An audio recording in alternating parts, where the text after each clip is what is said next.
Action. Cut. Lovely. Hi. Welcome to our new blog. This time, we thought we'd talk a little bit about 3D. Get a good look at your opening shot. Yeah, okay, there you go. Just arm in a little closer. Just watch your back. Hi, I'm Angus. Welcome to the world of 3D. Shooting The Hobbit in 3D is a dream come true. I mean, if I had the ability to shoot Lord of the Rings in 3D, I certainly would have done it. What I actually did on the Lord of the Rings is I had a 3D camera taking 3D photographs.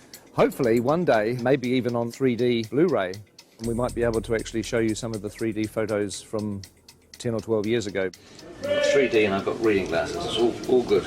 But now, the reality is that it's not that difficult to shoot in 3D. I love it when a film draws you in and you become part of the experience. And 3D helps immerse you in the film. But the essence of our camera system is a camera called the Red Epic. Really, it's this thing that enables us to shoot 3D on The Hobbit. But of course, to shoot 3D, you actually need two cameras. The problem that we have in the cinema world is that the lenses that we use are so large that we cannot get an interocular similar to a human's, which is the separation between your eyes. For us to get the two cameras as close together as possible, they have to shoot into a mirror. We have to use a mirror system, which is a rig that's designed by a company called Reality. one's left eye, one's the right eye. One shoots through a mirror, the other one bounces off a mirror, and so the two images are perfectly overlaid. With using two eyes, we can move the cameras apart and also, more importantly, is find a convergence point. For example, see around someone's face, just like you're looking at a friend. The convergence point is the screen plane itself. 3D forms two places, positive space, which is inside the box, what you see behind the person who's standing on the screen, and negative space, which is what you feel comes out into the audience, an arm, a bullet, or whatever you want. And the whole idea with these rigs is you can change the interocular and the convergence as we're shooting. We can see that separation on a 2D screen with a left and a right eye overlay. So we can do this live throughout a shot, changing our 3D effect the whole way through. Roll sound. We're watching the movie in 3D as we make it. That looks so good. You almost feel like you're in it. A lot of people have an image of 3D being big and cumbersome, and that's true, but we've got a lot of different rigs that we've built for different purposes. It's actually easier in this weird 3D world to have different camera systems for different uses. So this is a camera that we built to go on a crane that can move around and it never comes off the crane. This is the TS5 in a handheld mode. It's our main workhorse camera. It's light, it's small, so it allows Peter to get into very tight, narrow corridors and caves as if he would with a 2D camera. Oh, yes, yes, yes. You know, mobile camera work has always been very important for the films that I've made, and the last thing I wanted to do when we went to 3D was to restrict or change the shooting style. So with the camera doing the help as well, you don't need me to do much. It was very important for The Hobbit that we feel like the same filmmakers have gone back into Middle-earth to tell a new story. We're shooting at the same speed as you'd shoot 2D. Dollies, cranes, Steadicam, we put it on the shoulder and we shoot handheld. The same as we would always shoot a movie. Of course, once you've got 3 or 4 cameras for main unit, you need 3 or 4 cameras for second unit, which is 8 cameras, which is really 16 cameras. This is the world of the Hobbit camera department. We have 48 Red Epic cameras, and they're on 17 3D rigs. This one's called Walter, which was my grandfather. This one's Ronald, my uncle. Emily was Fran's grandmother. Perkins was actually Fran's dog. Witchy Poo, Frank, Bill is my dad. Fergus is the name of one of our pugs. Tricky Woo, that's the name of Pekingese. Stan is another one of our pugs. There's cameras called John and Paul, George and Ringo, who are not relations of mine. Are we having fun? Yay! We're not shooting film, we shoot digitally. We shoot onto these cards, which slot in the side of the camera. And each one of these is 128 gig. On top of that, you're shooting at 5K resolution.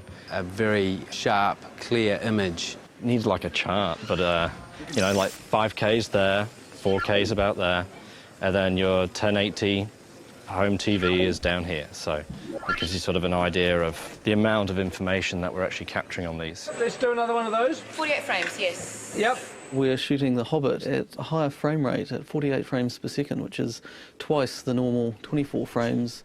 The human eye sees 60 frames a second, so 48 frames is more of a natural progression toward giving the viewer what they would actually see in the real world. The people who have seen scenes of The Hobbit at 48 frames a second often say that it's like the back of the cinema has had a hole cut out of it where the screen is, and you're actually looking into the real world. Once you add stereo, and it gives you that extra ability to control depth, you can devise ways in which it can become part of the storytelling of the film. For instance, in Mirkwood, we really play on the fact that it's a forest that's kind of hallucinogenic almost. It draws you in. It makes you part of it, and you may never get out. What we want is just to stay where you are and then... Stay back! Stay where you are! Mirkwood is a big forest, and it's full of vines and sinister-looking trees, I suppose you'd say. It has a lot of things hanging down, a lot of things coming from all sorts of angles, and it helps us with the 3D to be able to push into that and try and get the audience to feel that they're actually trying to move into the forest with the cameras and give it that dark and look over your shoulder feeling. Colour-wise, with the red camera, tends to eat colour a little, and so we add more colour.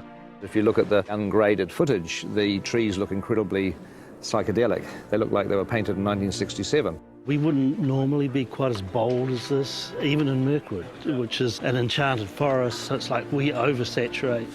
Look! In the movie, they won't look anything like that. They'll be graded down, and you'll just get the barest hint of colour in the finished film. Look at me back!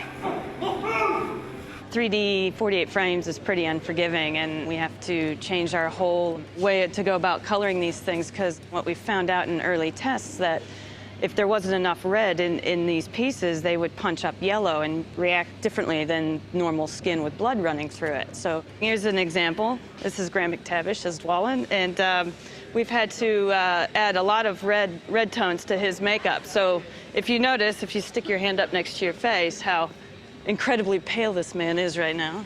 I've barely seen daylight for the last 6 months, that's fine. Yes. So we have to add the blood in the piece to make him look like a normal flesh tone. It looks freaky now, but on film it's going to read beautifully. Fingers crossed. With the 3D HD stuff, it is amazing how when people's hair moves around on the wigs, it has to actually be the real thing. It has to be real hair. And you find, because the number of frames a second you're using and so on and so forth, if you've got real hair moving around, it just looks real. I've never worked on a film that's 48 frames per second and uses the cameras that we're using. It's challenging to look for fabrics that work. I know full well that a fabric that we bought ages ago for a dressing gown for Bilbo would probably make people feel sick if they saw it on camera. It's got spots on it with a little spot inside it, and it would just be like someone throwing stones at your face, I think. So I've avoided that fabric like the plague. It's in very poor taste! Others are just a joy to behold, and the camera picks it up and the audience could see every last detail. So in that sense, it's really exciting. This film is really breaking new grounds in many ways as far as the technology of the filming goes. But John and I are still working in our time-honoured methods of pencil and charcoal, composing pictures in 2D. And we thought we'd try and come up with some way of actually incorporating a 3D aspect into the way that we were producing the concept art. That might communicate more clearly to Peter and to the other technicians. So what we're doing is 2 drawings. One is in red, one is in blue, and the 3D glasses have a red lens and a blue lens, one for each eye. Don't go too heavy on it. This is probably the first serious cinema production where the actual concept art has been done in 3D. Rather than sharing just the same office, we're actually sharing basically the same vision. Vision, yeah. There's been a bit of a tendency for me to take on the blue. And obviously, you know, sitting on the right-hand side of the picture, it's easier to actually get your head around the left side. It doesn't make sense when you try and explain it like that. It's a huge help for Peter because we're actually proposing the full depths. I mean, it means Peter has to wear glasses when he looks at our art, but... Yeah. My God, coming at you, look at that. Woohoo! If you happen to have a pair of glasses like these at home, you should be able to see the artwork in 3D. You look great. Very three-dimensional. You've definitely improved. I know. So I hope you found this blog interesting. I know it's a little frustrating because just about everything we've been talking about you can't actually see at the moment. You can't see the 3D, you can't see the 48 frames, you can't see the 5K, but you will. December 2012, you'll finally get a chance to see what we've been talking about. Anyway, I've got to get back to set. It looks like they're almost ready for me down there. We're actually shooting today, as you can see, in a pine forest, but it's not really a pine forest. It's a polystyrene and plaster pine forest. But very shortly, we're going to be leaving the studio and moving on to locations for a few months. So the next time we see you will be from a location somewhere in New Zealand. Catch up with you soon.